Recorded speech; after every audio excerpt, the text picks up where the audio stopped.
I think one of the biggest things that I had to overcome in my life was the feeling of expectation. I know that in my life, growing up with a set of parents who told me how stupid I was, how big a dumb son of a bitch I was, how much of a failure that I was going to become, I gave myself this level of expectation that made me believe that if I fell short of anything less than perfect, that I was truly the thing that they said that I was going to become. I failed so many different ways and so many different times, physically, emotionally, and spiritually, that I didn't know how to circumvent this, and I knew nothing else except to hide. In my hiding, I found peace that was not long-lasting, but it was at least a time away from my own expectation. I didn't want to be a failure. I wanted to be something special. I wanted to rise above all the things that I said that I could not become. But every time that I set myself up for my level of expectation, which was nothing less than perfect, I fell short. Even when it was 95%, I realized that I left 5% on the table, and I did it wrong again. The only way that I felt free was to drink,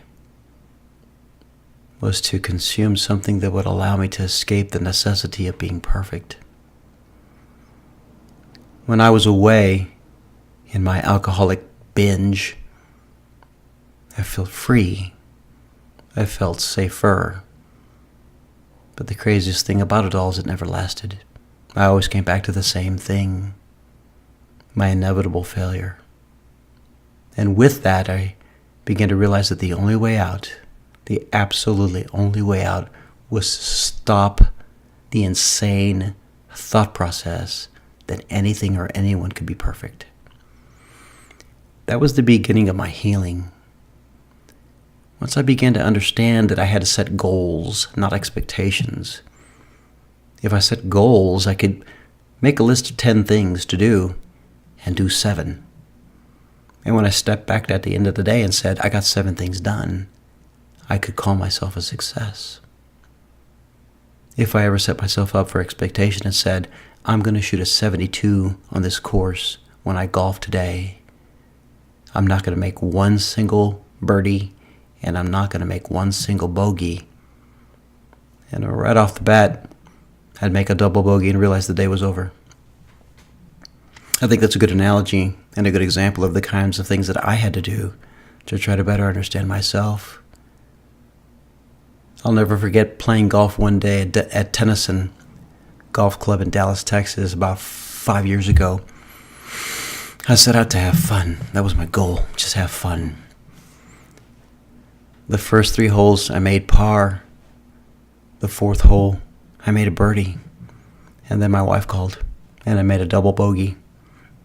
And I almost left. I had to laugh. I stepped back and I laughed and I said, this is exactly the way life is. You may do it very, very well for a short period of time, and then you'll fall. You'll falter. But what you got to do is you got to step back and say, you know what, that wasn't my goal. That may have been my expectation, but that wasn't my goal.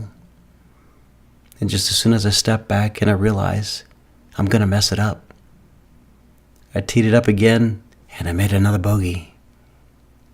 And then I made a par. And then I had a great day. So slowly but surely, day by day, I learned to step back away from the expectation and to start leaning towards something called a goal, where I could make a list of 10 things, or 20 things, or 100 things. And I might get 72 things done of the 100 things I put on my list. But at the end of the day, I could step back and say, nice job, Bob. Way to go.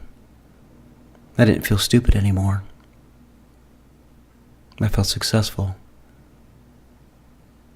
I felt satisfied. And I feel vindicated.